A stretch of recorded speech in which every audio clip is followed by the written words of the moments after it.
संविधान के रचयिता और नारी को सम्मान भी देने वाले बाबा साहब नमन करते हुए मैं इसलिए खड़ा हुआ हूं कि हमारे विमल जी मथुरा से और राजेश जी जो है फिरोजाबाद से इस समान शिक्षा संघर्ष यात्रा को लेकर के 17 अक्टूबर को इन्होंने मथुरा से शुरू की थी।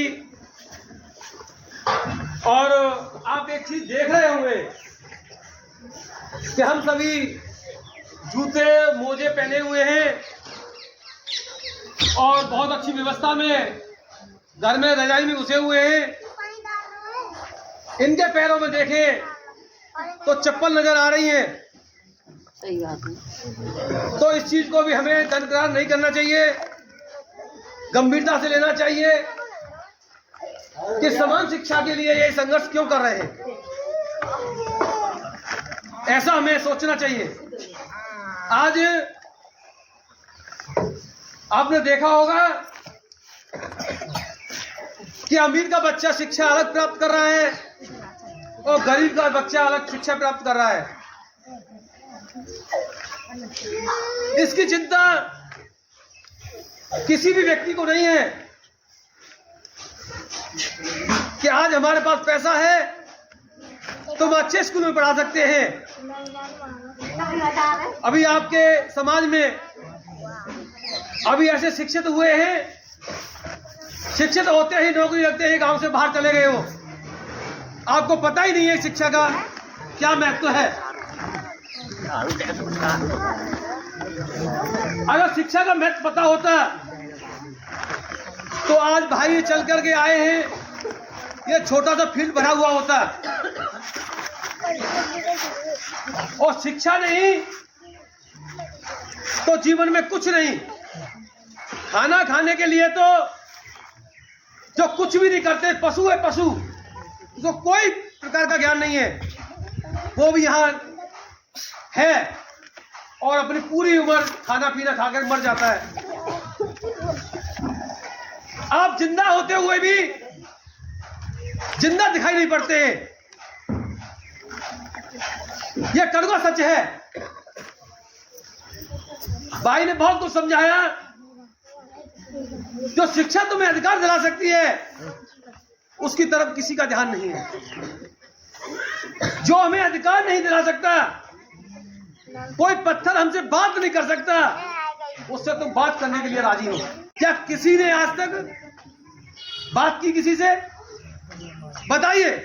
इतनी माता बहने बच्चे बैठे हैं, बुजुर्ग तो नहीं है यहाँ पे, किसी ने भी बात की हो किसी पत्थर से तो आज मुझे बताइए।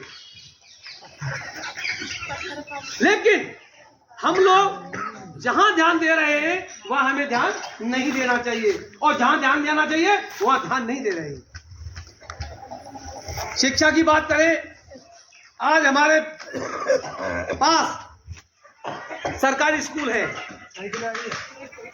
सरकारी स्कूल हमारे पास बचे हैं और सरकारी स्कूलों में भी शिक्षा नहीं मिल रही है। क्यों नहीं मिल रही है?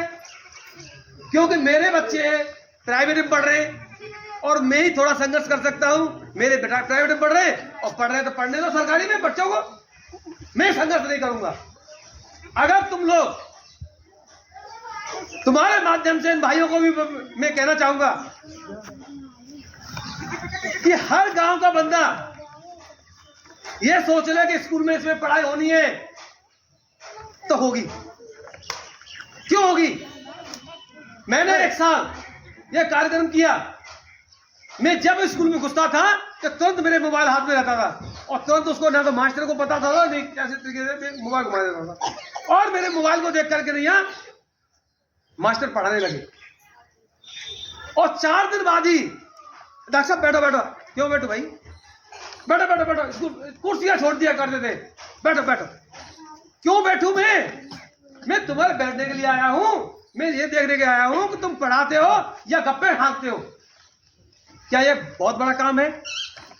क्या यहाँ का जो जिम्मेदार बच्चा है, स्कूल नजदीक है, 2 स्कूल तो तुम्हारे नजदीक है, क्या ये मोबाइल लेके घुस नहीं सकता है?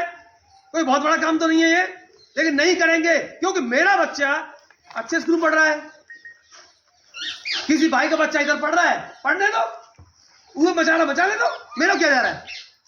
इसीलिए शिक्षा को बिगाड़ने वाले हम लोग हैं, कोई और नहीं।